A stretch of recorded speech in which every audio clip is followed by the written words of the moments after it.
चलिए आज के इस वीडियो में हम देखते हैं कंस्ट्रक्शन के बारे में। कंस्ट्रक्शन को बोर्ड पर पढ़ाना आसान नहीं था क्योंकि वहाँ पे स्केल की कोई हेल्प नहीं हो पाती है और स्केल से ये सब चीज़ें बनाई जाती हैं और प्रकार की मदद से। चलिए हमारा एक क्वेश्चन है, सब VBA क्वेश्चन है, उसी को हम सिलेक्ट किए हुए हैं। 2-3 क्वेश्चन बताएंगे, उसमें से कोई ना कोई एक एग्जाम में आते हैं, ठीक है, और आएंगे ही। पहला क्वेश्चन है हमारा कि 4 सेंटीमीटर, 5 सेंटीमीटर और 6 सेंटीमीटर भुजा वाली एक त्रिभुज की रचना करें। सबसे पहले क्या करना है, 4 सेंटीमीटर, 5 सेंटीमीटर और 6 सेंटीमीटर भुजा से मिलाकर एक त्रिभुज बना लेना है और फिर एक समरूप अन्य त्रिभुज की रचना कीजिए जिसकी भुजाएं दिए हुए त्रिभुज की संगत भुजाओं की 2/3 गुनी हो। कितना गुनी पर करना है? 2/3 गुनी हो। सबसे पहले यहाँ पे ध्यान देंगे हम, यहाँ पे हमारे पास अभी स्केल मौजूद नहीं था, इसलिए हम इसको जो इसके लिए त्रिभुज बनाए जाते हैं उसका हम इस्तेमाल कर रहे हैं, लेकिन सब में सेंटीमीटर सेम ही होते हैं, इसलिए कोई दिक्कत नहीं है। आप लोग स्केल की सहायता से बनाइएगा और जब भी कंस्ट्रक्शन बनाइए तो एक बात तो ध्यान बिल्कुल रखना है कि पेंसिल से होना चाहिए, क्योंकि हमारा कंस्ट्रक्शन यहाँ पे पेन से हम बना रहे हैं, आप लोग को दिखाया स्पष्ट देने के लिए, नहीं तो हम पेंसिल से ही बनाते हैं। लेकिन आप लोग पेंसिल से बनाने की कोशिश कीजिए, क्योंकि पेंसिल से बनाएंगे तभी नंबर मिल पाएगा, वरना नंबर बिल्कुल नहीं दिए जाते हैं। चलिए तो हम क्वेश्चन को स्टार्ट करते हैं। सबसे पहले क्वेश्चन है कि 4 सेंटीमीटर, 5 सेंटीमीटर और 6 सेंटीमीटर। तो सबसे जो बड़ी भुजा है उतना सेंटीमीटर का हम एक रेखा खींच लेंगे। तो 1 से लेकर के 6 सेंटीमीटर का एक हम रेखा खींचते हैं। यहाँ से 1 से लेकर के 6 सेंटीमीटर का एक हम रेखा खींचे, 1 से लेकर के 6 सेंटीमीटर का हम एक रेखा खींच लिए। ये हो गया हमारा 6 सेंटीमीटर, ये हमारा हो गया 6 सेंटीमीटर। उसके बाद करना क्या है, यहाँ पे है 4 सेंटीमीटर, स्पष्ट लिखा हुआ है 4 सेंटीमीटर, इसलिए 4 सेंटीमीटर का एक चाप लेना है। इस तरह से चाप लेना है 4 सेंटीमीटर का एक, आपको स्केल में लेना है, ठीक है। यहाँ पे अभाव में हम ले पा रहे हैं इसको, नहीं तो स्केल में ही लेते हैं। चलिए यहाँ पे हम देख लेते हैं 4 सेंटीमीटर का चाहिए, 4 सेंटीमीटर का एक चाप हो गया। यहाँ पे चाप रखेंगे फर्स्ट वाले कोना पर और यहाँ पे कट लगा के छोड़ देंगे। उसके बाद है दूसरी का भुजा हमारा है 5 सेंटीमीटर, 5 सेंटीमीटर, तो 5 सेंटीमीटर का आप चाप लेंगे। तो 5 सेंटीमीटर के चाप के लिए क्या करेंगे, 5 सेंटीमीटर का हमको चाप चाहिए। तो यहाँ पे 1 है, 1 से स्टार्ट करके 5 तक ले जाएंगे, 5 हो गया। अब यहाँ पर रख के इसको काटेंगे, यहाँ पे काट लिए। उसके बाद क्या करेंगे, इससे इसको मिला देंगे। ये हमारा 4 सेंटीमीटर, तो लिख देंगे 4 सेंटीमीटर। अब इधर से है तो 5 सेंटीमीटर का, तो इधर से लेके मिला देंगे। आपको स्केल्स होगा तो और बेटर ज़्यादा रहेगा। चलिए यहाँ से मिला देंगे इसको लेकर के, ये हो गया 5 सेंटीमीटर, हो गया एक त्रिभुज की रचना। अब इसमें करना क्या है कि एक भुजा वाले त्रिभुज की रचना कीजिए, तो ये तो हमारा पूरा हो गया। और फिर एक समरूप अन्य त्रिभुज की रचना करना है, एक दूसरा त्रिभुज की भी रचना करना है इसी में, जो दिए हुए त्रिभुज के 2/3 गुनी हो। तो करना क्या है कि यहाँ से न्यून कोण खींचना है। न्यून कोण का मतलब होता है जो 90 डिग्री से कम हो। 90 डिग्री से कोई भी त्रिभुज की कोण, कोई भी कोण कम हो उसको ले सकते हैं आप। तो हम 90 डिग्री से कम 60 डिग्री को लेते हैं। अपना अनुसार इस चाप को बनाइएगा या अंजादी भी इसको खींच सकते हैं, लेकिन आप लोग को ध्यान है कि वो न्यून कोणी होना चाहिए। चलिए हम इसको अंजाद से 60 डिग्री कोण इस पर बना ही लेते हैं ताकि दिक्कत ना हो कोई। चलिए इतना हम छोटा करके इसको 60 डिग्री का इस पर कोण बना लेते हैं। 60 आप चाहे तो 30 का भी बना सकते, कोई दिक्कत नहीं होगा। चलिए यहाँ पे 60 डिग्री का कट लगा लिए। उसके बाद इसके अनलिमिटेड रेखा खींच सकते हैं, जितना मन करे उतना खींचिए इससे लंबा, कोई दिक्कत नहीं है। जितना मन करे उतना लंबा रेखा खींच लीजिए, उससे कोई दिक्कत नहीं है, लेकिन ध्यान रहे कॉपी से भर का नहीं होना चाहिए। चलिए एक हम न्यूनकोण त्रिभुज का एक हम खींच लिए। उसके बाद करना क्या है इसमें कि 4 सेंटीमीटर, 5 सेंटीमीटर और 6 सेंटीमीटर हो गया काम। इसका 2/3 गुनी है, दोनों में देखते हैं बड़ा कौन है। 2/3 जो है 2/3 गुनी, ये दोनों में बड़ा कौन है तो 3 है, बड़ा कौन है 3 है, इसलिए इसको 3 भाग में कट लगाएंगे। अपना अनुसार इसको कट लगाइएगा ताकि वो 3 भाग में आसानी से लग जाए। चलिए मेरा 1 भाग यहाँ पे हुआ, 1 भाग यहाँ पे हुआ और 1 भाग यहाँ पे हुआ। इसके लिए चाप अपना अनुसार ले लीजिए, कोई दिक्कत नहीं होगा। चाप अपने अनुसार भी लिया जा सकता है, कोई दिक्कत नहीं है। और 3 नंबर जो पॉइंट है, 3 नंबर पॉइंट को हम मिला देंगे इस रेखा से, लास्ट वाले छोर से। त्रिभुज जो पहला रचना किया उसके लास्ट वाले छोर से इसको हम लेकर के मिला देंगे। यहाँ तक मिला दिया हम, कोई दिक्कत नहीं है। इसका नाम अब देते हैं ताकि आसान हो जाए पहचानने में। ए भी नाम हो गया तो इसका नाम देते हैं A1, A2 और A3। चलिए इसका नाम कुछ देते हैं X। यहाँ पे एक और चीज़ ध्यान देना है, AB इसका नाम देते हैं C। चलिए यहाँ पे ध्यान क्या देना है कि इस चाप को अपने अनुसार एक फिर चाप लेना है दूसरा, इस चाप को अपने अनुसार लेना है, कोई दिक्कत नहीं, अपने अनुसार जितना मन करे उतना ले सकते हैं। हाँ लेकिन एक बात रखिएगा, जो है A2 रेखा है उससे कम हो तो ज़्यादा बेटर रहेगा, उससे कम वाला चाप लीजिएगा तो थोड़ा ज़्यादा बेटर रहेगा। चलिए यहाँ से A3 पर से रख के क्या कीजिए, क्योंकि कह रहा है कि 2/3, 2/, हमको 3 चाहिए, तो A3 पर से 3 है बटा में, तो 3 पर से रख के काटना पड़ेगा। ठीक है, जितना देखिए इस तरह से क्वेश्चन बहुत सारे होंगे एग्जाम में, जैसे 5 सेंटीमीटर, 6 सेंटीमीटर, 7 सेंटीमीटर वाले एक त्रिभुज की रचना कर जो 7/5 गुनी हो, 8/5 गुनी हो, कितने भी क्वेश्चन आ सकते हैं।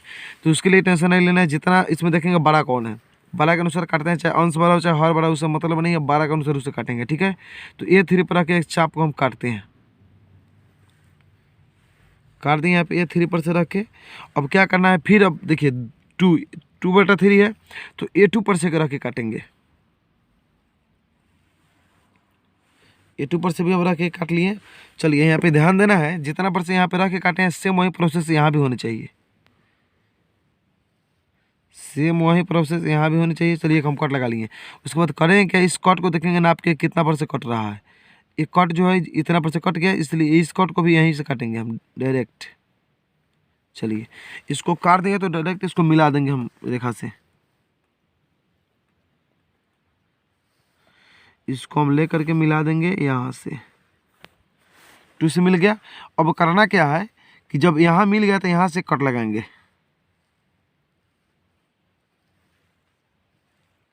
यहाँ से कट लगाएंगे। अब इस कट को नापेंगे, पहले इस कट को माप लेंगे, इसके अनुसार लगाना है, तो इस कट को माप लेंगे, तो यहाँ पे ही कट रहा है, सॉरी यहाँ पे कटेगा, देखिए यहाँ पे कटेगा, इसलिए इसको भी यहीं पे काट देंगे।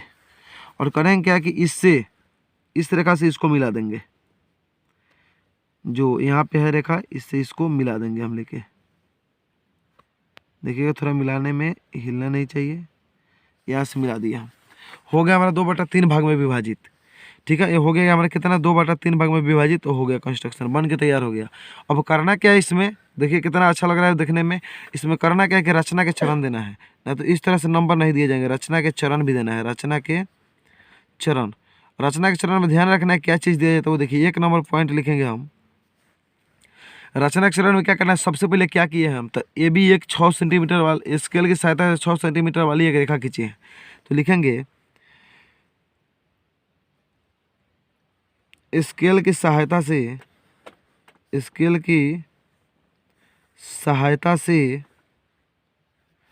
6 सेंटीमीटर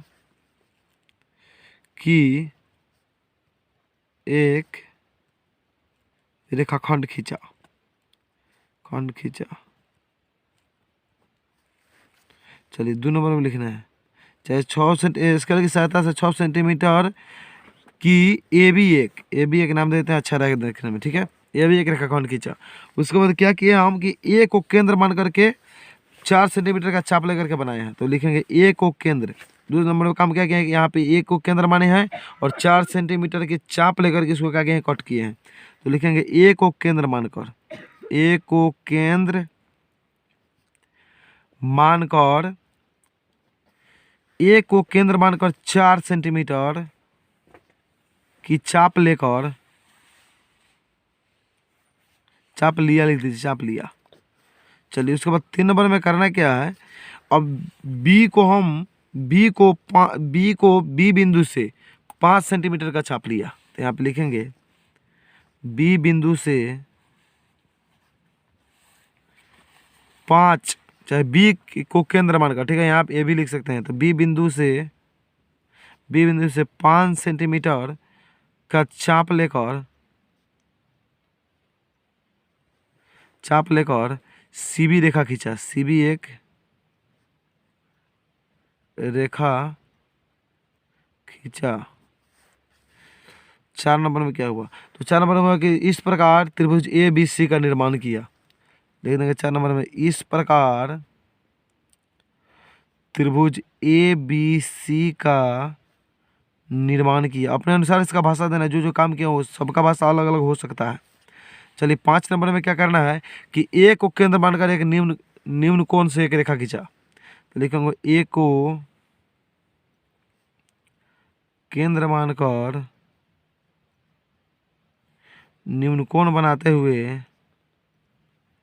निम्न कोण बनाते हुए ए एक्स, इसका नाम दिया हम एक्स, ए एक्स से रेखा खींचा, ए एक्स से रेखा खींचा। चलिए 6 नंबर में क्या करना है वो देखना है। अब इसको ए एक्स को 3 भागों में बांटा, A1 A2 और A3 में विभाजित किया। ए एक्स को A1 A2 तथा A3 में विभाजित किया, विभाजित किए। और 7 नंबर में क्या देना हमको, इसमें विभाजित किए, A3 को B से मिलाया। यहाँ पे A3 को B से मिला दिए हैं तो लिखेंगे A3 को B से, तथा ज़्यादा लंबा हो रहा है इतने पर अंत करेंगे इसको। A2 को यहाँ पे नाम दे देते हैं, कुछ A B C हो गया तो इसका नाम देते हैं D, तथा A को D से मिलाया। चलिए उसके बाद 8 नंबर लिख देते हैं। इस प्रकार त्रिभुज के भुजाओं को